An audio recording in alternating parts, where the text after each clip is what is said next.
Office and ஸ்கூலுக்கு ஒரே டயத்தில் கிளம்பணுமா? ஐயோ முடியாதுப்பா அப்படின்னு சொல்கிறவங்களுக்கு தாங்க இந்த வீடியோ. ஸோ ஃபஸ்ட்டு கார்ன் வந்து நான் பீல் பண்ணி வேக வைக்கிறேன். ஸோ குழந்தையோட ஸ்நாக்ஸுக்காண்டி இது வந்து நமக்கு ஈஸியாக இருக்கும். ஸோ கார்னை முதல்ல வேக வச்சுட்டு அப்புறம் இன்றைக்கி டேக்கான காய் பார்த்திங்கன்னா கத்திரிக்காய் தான். இந்த கத்திரிக்காய் பார்த்திங்கன்னா பெரிய சைஸ் கத்திரிக்காய், எக் பிளான்ட்டுன்னு சொல்லுவாங்க, அதோட சின்ன சைஸ் மாதிரி இருந்தது. ஸோ ரொம்பவே நல்லா இருந்துச்சு. ஸோ அதை ப்ரிப்பேர் பண்ணுறதுக்காண்டி காயெல்லாம் நறுக்கி எடுத்து வச்சுட்டேங்க. இப்போ 2 கடாய் வச்சுருக்கேன். ஒரு கடாயில் பார்த்திங்கன்னா தோசைக்கு தொட்டுக்க தக்காளி சட்னி பண்ணுறதுக்காண்டி வச்சுருக்கேன். அது அந்த பக்கம் பண்ணிகிட்ருக்கேன். இந்த பக்கம் பார்த்திங்கன்னா இப்போ கத்திரிக்காய் நம்ம நறுக்கின கத்திரிக்காவை போட்டோன்னா அந்த கத்திரிக்காய் வேகிறதே கொஞ்சம் நேரம் ஆகிறதுனால நம்ம நெக்ஸ்ட்டு அடுத்த வேலையை பார்க்க போயிடலாம். ஸோ இப்போ கடுகு, உளுத்தம்பருப்புலாம் போட்டு இந்த கத்திரிக்காவையும் நான் போட்டுட்டேன். கத்திரிக்காவை போட்டுட்டு அதுக்கு வேகிறதுக்கு தேவையான மஞ்சள் பொடி, அப்புறம் சாம்பார் பொடியோ இல்லை காரப்பொடியோ உங்களுக்கு தேவையான அளவுக்கு நீங்கள் போட்டுக்கலாம். உப்பு மட்டும் கொஞ்சம் லேட்டாக ஆட் பண்ணிக்கோங்க. ஸோ அப்போ தான் வந்து கத்திரிக்காய் நல்லா டேஸ்ட்டாக இருக்கும். ஸோ இந்த மீன் டைம் நான் என்ன பண்ணுறேன்னா ரசத்துக்கு ஏற்பாடு பண்ணி ரசமும் வைக்க ஆரம்பிச்சாச்சுங்க. தக்காளி, புளி, பெருங்காயம், பூண்டு இதெல்லாம் சேர்த்து ரசமும் வச்சிட்ருந்தேன். இப்போ கத்திரிக்காய் ஹாஃப் குக்கான வந்துன்னா உப்பு போட்டாச்சு. உப்பு போட்டதுக்கப்புறம் இப்போ வந்து கார்ன் பார்த்திங்கன்னா நல்லா வெந்திருந்துச்சு.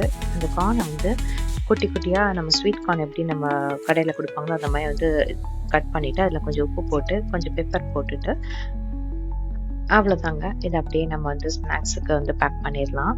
இப்போ கொஞ்சம் ஹெல்த்தியாக ப்ரோட்டீன் வேணுன்றதுனால குழந்தைக்கு இன்னர் பாக்ஸ் வந்து பாதாம், கொஞ்சமாக வந்து இந்த மக்கானான்றது ரொம்ப ஃபேமஸாக இருக்குது இப்போ. ஸோ மக்கானா கொஞ்சம் ரோஸ்டட் மக்கானா, அதுக்கப்புறம் பிஸ்தாலாம் வச்சு பேக் பண்ணி கொடுத்தாச்சு. மார்னிங் பிரேக்ஃபாஸ்ட் கூட நமக்கு ஹெல்த்தியாக இருக்கணும் அப்படின்றதுக்காண்டி நேற்றே வந்து நான் சோள தோசைக்கு வந்து அரைச்சி வச்சுருந்தேங்க. இப்போ அந்த தோசை தான் நான் ஊற்ற போகிறேன். ஸோ இது நார்மல் தோசை மாதிரி தான் இருக்குது. ஆனால் வந்து நமக்கு வந்து ஹெல்த் பெனிஃபிட் நல்லா ஜாஸ்தி இருக்கிறதுனால இதுக்கு நான் ப்ரிப்பேர் பண்ணி குழந்தைக்கு வந்து மார்னிங் டிஃபனாக நான் கொடுத்துட்டேன்.